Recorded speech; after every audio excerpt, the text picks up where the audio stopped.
Monsieur, bonjour et bienvenue à cette présente édition d'information de la mi-journée dont voici les titres. Série de passations se poursuit dans ce journal. Les nouveaux ministres prennent officiellement fonction, ceux de l'environnement, l'agriculture, l'eau, l'assainissement, secteur clé installé. C'est dans la convivialité que les ministres des Finances, des Infrastructures, de la Famille et de la Culture ont pris fonction des cérémonies empreintes de sobriété. Nutrition, dans ce journal, nous en parlons. Cette fin de Ramadan, comment s'alimenter après un mois de jeûne? Des conseils dans ce journal avec des spécialistes.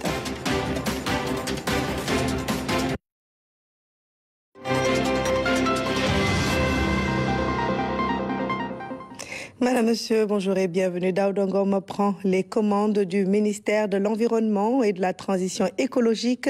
Bien ancré dans le domaine, cet homme du Sérail a officiellement reçu les clés de son prédécesseur Alioune Ndoye, El Hadj Thierno Dramé. En toute sobriété, Alioune Ndoye cède la place à Daouda Ngom au ministère de l'Environnement. Ce n'est pas la première fois que les deux hommes se croisent puisque Daouda Ngom n'est pas inconnu du secteur.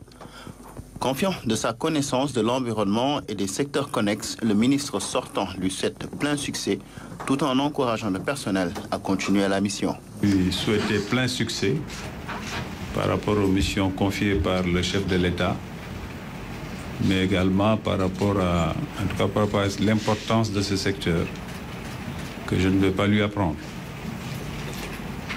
Je lui donner assurance, déjà qu'il connaît beaucoup d'agents de ce ministère, que vous avez la chance de bénéficier d'un personnel compétent, professionnel, et qui se bat pour ce pays par rapport aux missions qui sont qui sont confiées.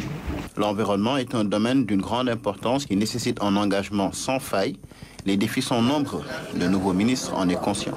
L'heure est à l'action revigorée, à l'exploitation des technologies vertes les plus récentes et à l'engagement avec les communautés, les entreprises, les partenaires internationaux dans un dialogue fécond et une collaboration fructueuse. Les défis à relever sont considérables. Il s'agit entre autres de la lutte contre la déforestation, de la préservation de la biodiversité, de l'adaptation au climat, de l'atténuation de ses effets, mais également, sans oublier, la réduction de la pollution.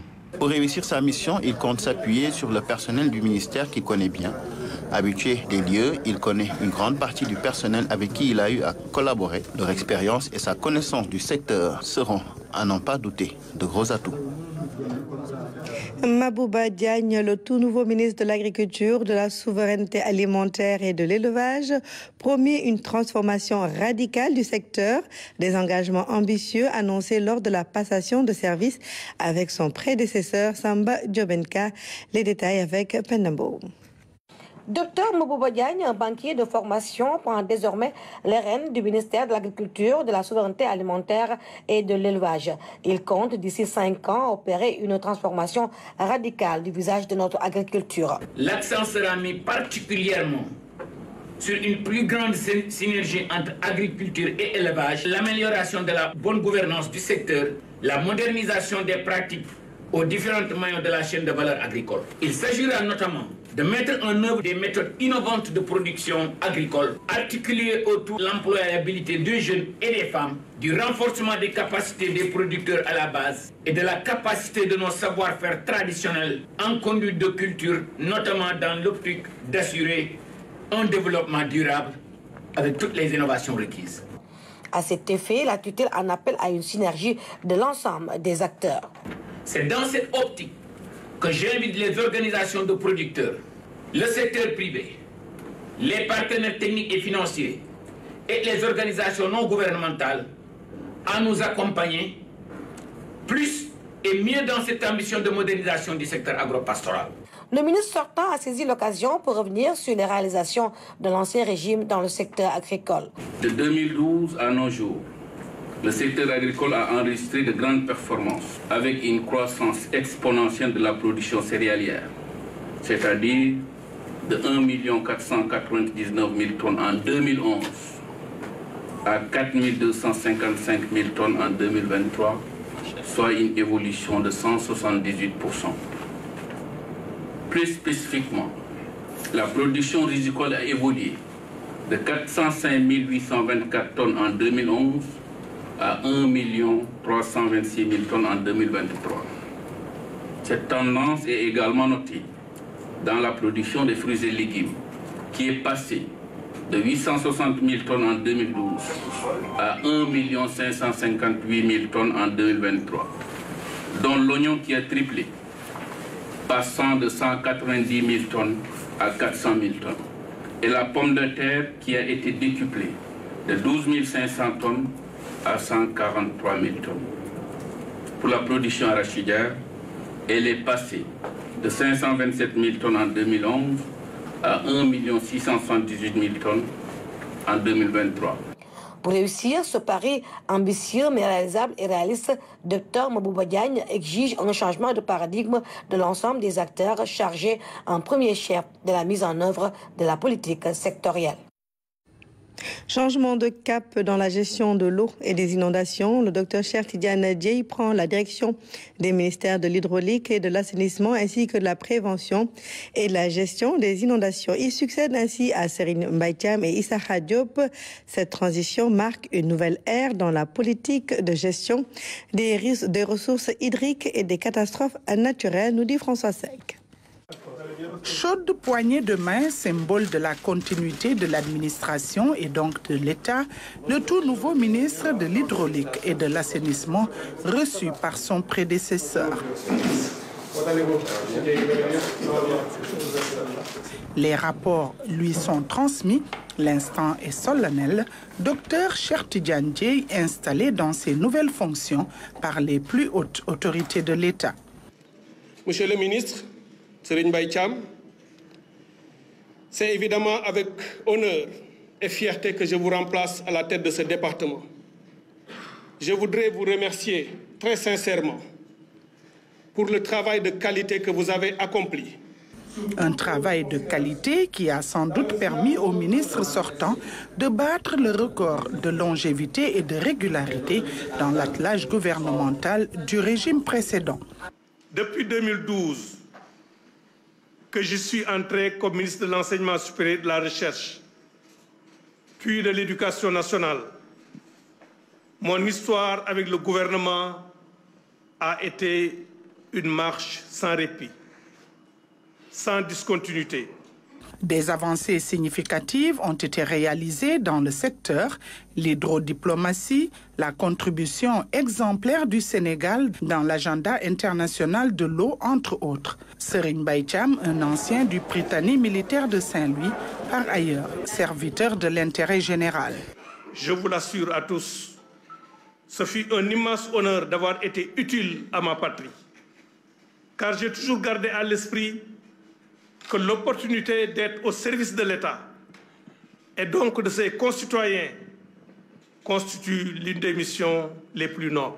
Garantir l'approvisionnement en eau potable et l'accès à des services d'assainissement adéquats à l'ensemble des Sénégalais, telle est en substance la mission assignée au docteur Cheikh Tidiane Dièye. Je travaillerai donc d'arrache-pied à apporter des réponses tangibles à ces problèmes récurrents que nous vivons. Et avec l'aide de Dieu et avec votre détermination et le travail commun que nous aurons à faire, je suis persuadé que nous atteindrons nos objectifs. Je vous souhaite, Monsieur le ministre, entière réussite dans l'exaltante mission qui vient de vous être confiée. Je suis tout à fait persuadé qu'avec votre engagement et l'appui de vos collaborateurs au sein du ministère, vous mènerez à terme cette mission au grand bonheur des Sénégalais. Très enthousiastes, les agents du ministère ont tenu à rendre hommage à l'autorité sortante et se disent prêts à accompagner le nouveau ministre. Une page se tourne au département de l'hydraulique et de l'assainissement. Une autre s'ouvre. Reste maintenant au docteur Cheikh Tidiane Dièye de se hisser à la hauteur des défis. Malick Ndiaye prend les commandes des ministères des Infrastructures ainsi que des Transports terrestres et aériens. Héritant des responsabilités de Mansour Faye et Antoine Mbeng, le nouveau ministre s'engage à booster la performance et la compétitivité économique de ces secteurs vitaux, nous dit Lamine Touré. Une ambiance joviale au ministère des Infrastructures, des Transports terrestres et du désenclavement du pays. Le ministre sortant, Mansour Faye, tout sourire, accueille le nouveau patron de ce vaste département. Malick Ndiaye prend connaissance des dossiers en présence de l'inspecteur général d'État. Une passation de service ouverte qui s'est poursuivie dans cette salle des réunions de la sphère ministérielle Habib Thiam. Dans le cadre du projet pour un Sénégal souverain, juste et prospère, dans une Afrique en progrès, porté par son Excellence, Monsieur le Président de la République, nous avons pour ambition de faire du secteur des transports un moteur essentiel de la croissance économique et de la création d'emplois. En présence des directeurs généraux et des partenaires sociaux, Mansour Faye a fait le point des réalisations sous son magistère, construction de routes, d'ouvrages de franchissement, train express régional, BRT, des investissements structurants qui facilitent la mobilité des Sénégalais. Entre autres, il y a le développement rapide de réseau routier porté à 2918 contre 1578 km en 2012, avec un patrimoine autoroutier de 200 km environ, puisque c'est 189 plus 22, donc ça fait à peu près 201 km, en attendant que Mbour Fatick Kaolack soit finalisé, et d'autres aussi, Dakar, Tivaouane, Saint-Louis. Et en 2012, il n'y en avait que 32 km d'autoroute. La construction et la réhabilitation d'ouvrages de désenclavement et l'amélioration de la mobilité avec les autoponts à Dakar, plus de 23 autoponts, ainsi que les ponts de Marsassoum, de Foundiougne, Moussaf Malik, Gueye de Saint-Louis, Baïla, Djouloulou. Les importantes initiatives en cours pour un maillage serré du territoire et un soutien plus dynamique du secteur productif national à travers le programme spécial de désenclavement de montant de 470 milliards qui va mobiliser 60 entreprises sénégalaises, plus de 300 sous-traitants et générer plus de 50 000 emplois et les 14 régions sont impactées positivement. Malick Ndiaye s'est réjoui de ces réalisations. Il promet d'apporter sa touche de manière pragmatique. Les investissements seront donc poursuivis pour voire amplifiés pour fluidifier davantage de transport urbain à Dakar, ce qui soutiendra une grande partie de l'économie nationale qui est concentrée à Dakar. Par ailleurs, nous veillerons à développer les grandes infrastructures structurantes pour le Sénégal, notamment les projets autoroutiers et ferroviaires, y compris la réhabilitation du chemin de fer Dakar-Bamako. Le maillage national se poursuivra de façon soutenue. Donc, M. Ndiaye, ne vous inquiétez pas. Merci. Les partenaires sociaux ont réaffirmé leur engagement auprès du ministre entrant pour une réussite dans sa mission. Après cette étape, Malick Ndiaye a rencontré Antoine Mbeng, en charge jusque-là du transport aérien. Ce ministère est désormais rattaché à celui des infrastructures, des transports terrestres et aériens. Là aussi, la passation de services est déroulée dans la pure tradition étatique. Le transport aérien, facteur indispensable de développement des échanges commerciaux et touristiques, est un important levier dans le système économique national. Il m'a été un réel intérêt de travailler avec les dirigeants de AIBD SA à faire de notre aéroport un aéroport de référence mondiale tant au plan de l'offre infrastructurelle qu'au plan de l'amélioration de la gestion et de la qualité des services fournis. J'ai eu plaisir aussi à faire focus, pour emprunter le mot, avec eux sur la réalisation des travaux du Centre de maintenance des avions, le MRO, de l'Académie internationale des métiers de l'aviation civile, avec la première cohorte d'élèves pilotes et techniciens de maintenance en cours de formation, de suivre la finalisation des études pour l'extension de l'aérogare de AIBD. Malick Ndiaye n'est pas dans un terrain inconnu à ce sujet. Il dit être conscient des enjeux du secteur aérien. Chers partenaires sociaux, nous sommes au courant des difficultés. Je m'engage à impulser les changements ou améliorations nécessaires après une évaluation minutieuse de la situation actuelle du secteur. Ma méthode de travail reposera sur une approche dynamique et collaborative valorisant l'expertise locale, aussi et favorisant le dialogue permanent avec les travailleurs et les partenaires sociaux. Le ministre dit compter sur ce personnel de haute qualité professionnelle pour relever les défis. Thérèse Faye Diouf cède sa place à Maïmouna Dièye dans une passation empreinte de sobriété mais riche en promesses. La nouvelle ministre de la Famille et des Solidarités s'engage à poursuivre les efforts tout en développant les stratégies du gouvernement pour renforcer les liens familiaux et les solidarités nationales. Philomène Constance Diagne. Une mission qui prend fin pour l'une et une autre qui débute pour l'autre.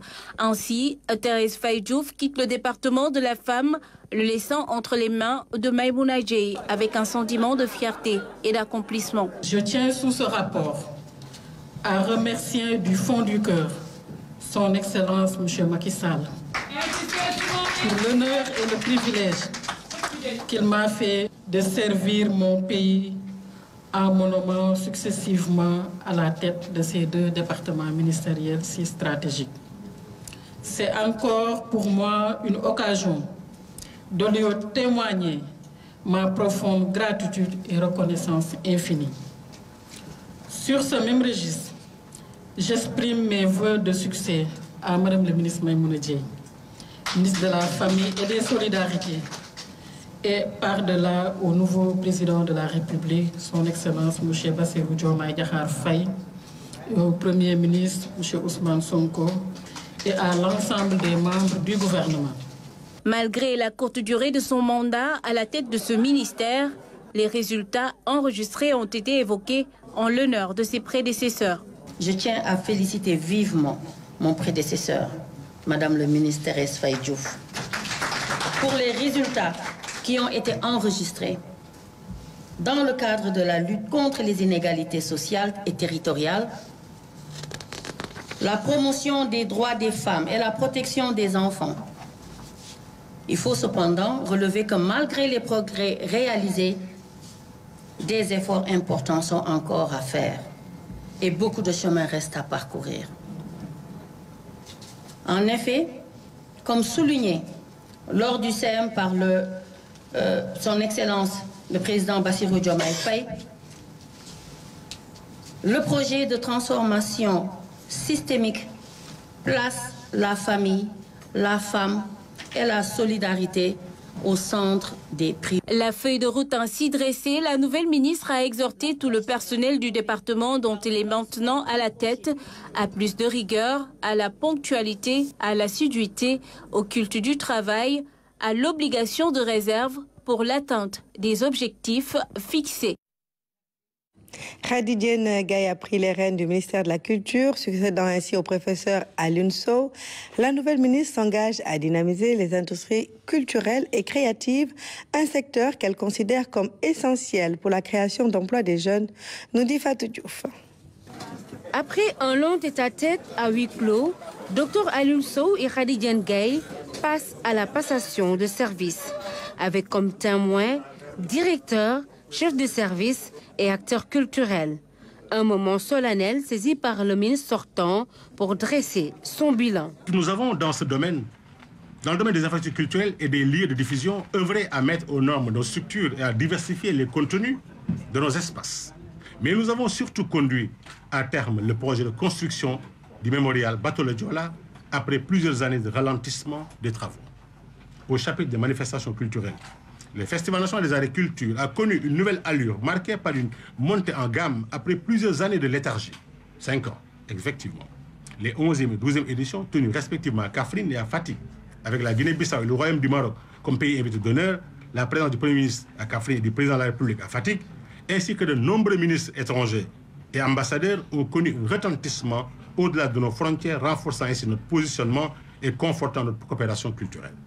Nous avons aussi tenu à célébrer le talent de nos acteurs et à booster nos industries culturelles parce que leur contribution à la vitalité et la diversité de notre paysage culturel est inestimable, parce que leurs œuvres, leurs talents et leur dévouement illuminent nos vies et nous donnent à chacun de nous des moments d'émerveillement et de réflexion. Nos artistes méritent notre reconnaissance. C'est dans ce sens que nous avons initié la première édition du Gala Gaïndé des séries sénégalaises pour primer les meilleures productions audiovisuelles et les meilleurs acteurs des séries. La nouvelle patronne de la culture, elle, s'engage à préserver ce legs. Le cinéma, l'audiovisuel, les arts visuels et vivants sont autant de domaines prioritaires pour Mme Khadija Ngaye. Elle promet un soutien indéfectible aux entreprises culturelles. Je m'engage à soutenir les institutions culturelles, à promouvoir la diversité culturelle et à garantir l'accès à la culture et aux opportunités qu'elle offre aux diverses composantes de notre pays, notamment aux jeunes. Cette jeunesse dont le président de la République disait dans son message à la nation qu'elle est une vibrante jeunesse, le cœur battant de la nation, et qu'elle restera au centre de ses préoccupations. La passation faite, l'heure est à la concrétisation de tous ces programmes. L'ambition du ministre de la Culture est d'impulser une nouvelle dynamique aux industries culturelles et créatives afin de booster la création d'emplois et de richesses pour les jeunes. Au ministère de la formation professionnelle, c'est Amadou Moustapha Sarré qui succède à Mariama Sarr. Lors de la cérémonie de passation, le nouveau ministre a souligné l'importance capitale de la formation professionnelle pour réaliser les ambitions gouvernementales. Oumouka Soumsad. Amadou Moustapha Sarré prend fonction à la tête du ministère de la formation professionnelle. Il succède à Mariama Sarr qui, à l'heure de partir, a tenu à rendre hommage à ses désormais ex-collaborateurs. Monsieur le ministre, au regard de la qualité et de l'engagement des ressources humaines que vous trouvez, je voudrais prédire que vous allez bientôt enregistrer des résultats tangibles.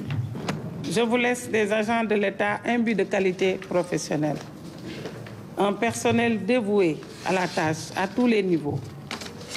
Et je vous souhaite plein succès dans l'exercice de vos fonctions de ministre de la formation professionnelle, de l'apprentissage et de l'insertion. De très bonnes choses ont été faites. Il faut les consolider. D'autres choses ont été faites. Il faut les améliorer. Il y a des choses qui, forcément, n'ont pas été faites. Il faut les réfléchir, les penser et les faire pour pouvoir avoir au moins un ministère qui tend vers la perfection. La formation professionnelle, un département transversal et stratégique, le nouveau ministre se dit conscient de l'ampleur de la tâche. Je crois que si nous aspirons au développement de notre pays, il faut reconnaître que nous devons passer nécessairement par ces ministères-là. Tout ce dont nous avons besoin aujourd'hui au Sénégal, c'est de mettre le pays au travail. Et pour mettre ce pays au travail, nous avons besoin de former notre jeunesse. Nous avons besoin de la former de la façon la plus optimale et de la façon la plus intelligente. En cette occasion, les agents du ministère ont félicité Mariama Sarr pour tout le travail abattu. Ils ont aussi assuré de leur dévouement et de leur loyauté à Amadou Moustapha Sarré. Le ministre de la formation professionnelle est aussi le porte-parole du gouvernement. Voilà donc place à présent au journal des régions.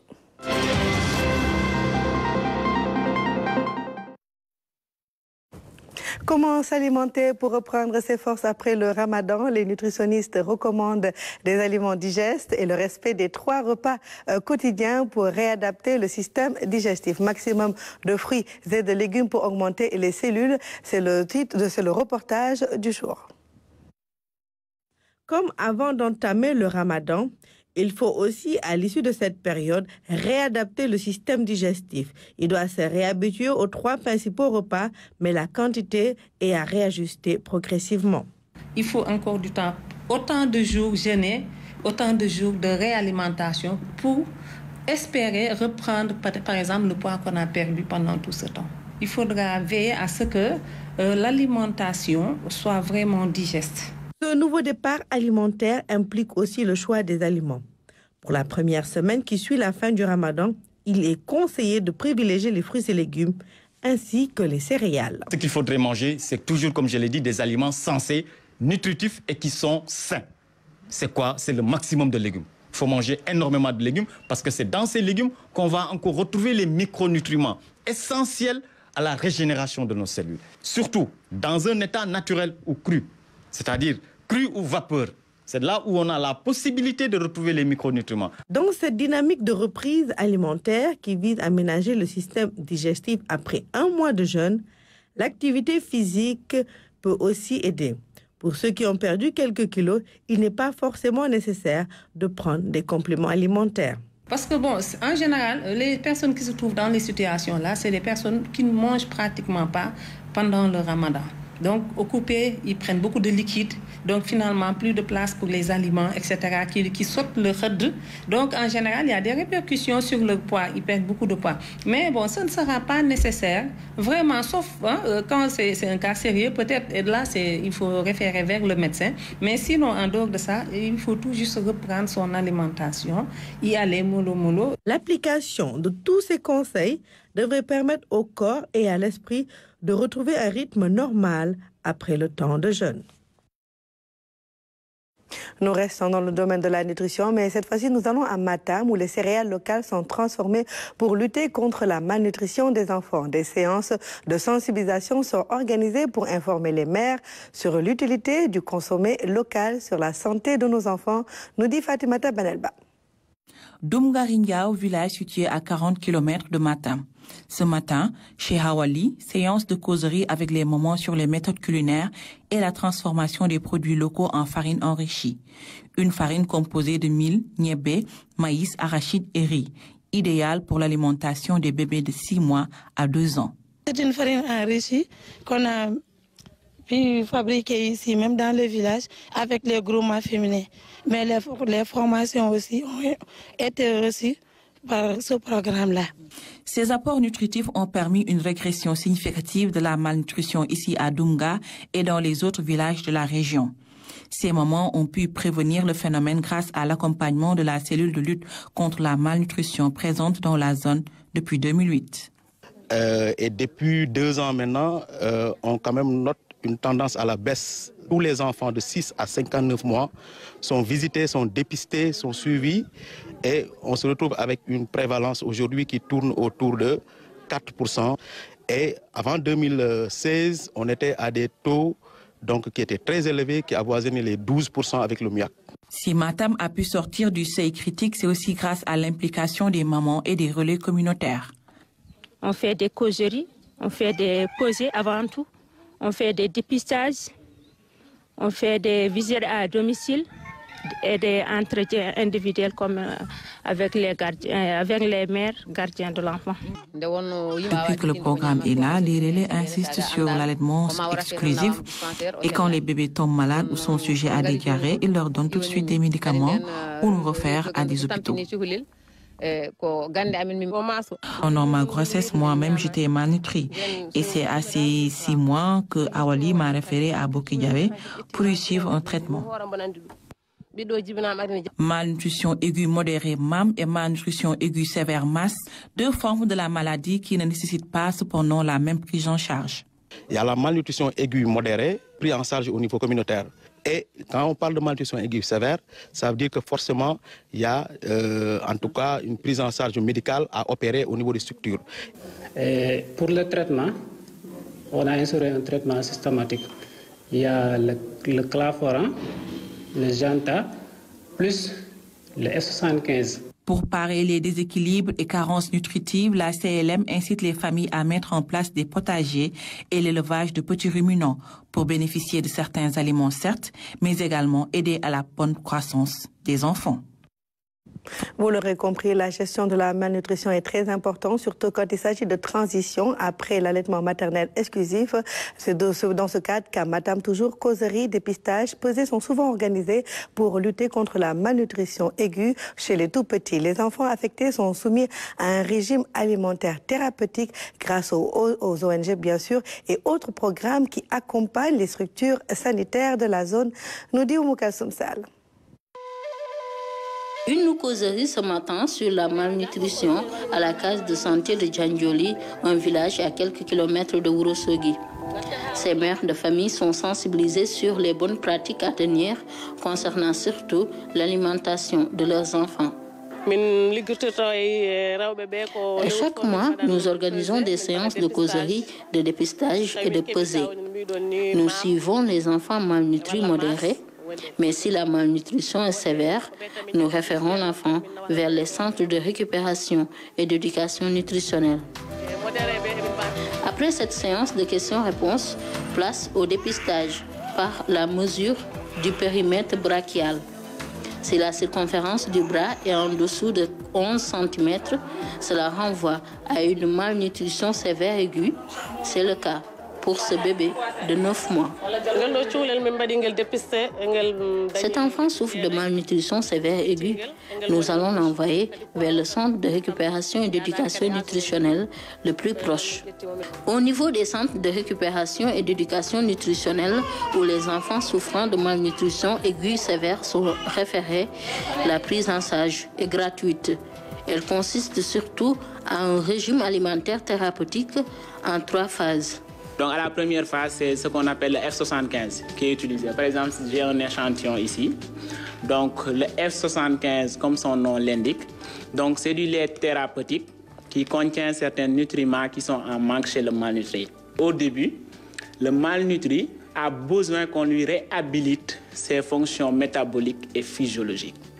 Et donc il est tellement constitué que si on lui donne ça, la filtration rénale sera plus facile.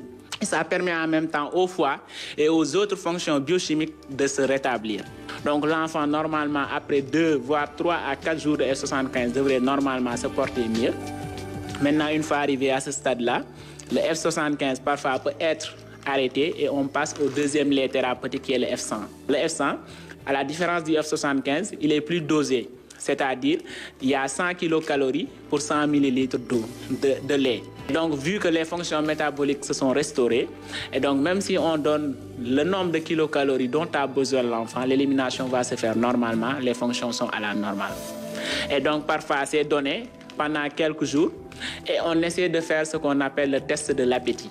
C'est un supplément thérapeutique qu'on appelle ATPE ou Plumpinat, donc qui a des nutriments qui sont bien dosés et qui sont codifiés. Si on donne à l'enfant ce sachet-là et qu'il mange à peu près 75% du sachet, on dit que le test est positif ou le test est bon, qu'il est réhabilité et qu'il est susceptible de s'alimenter lui-même à la maison.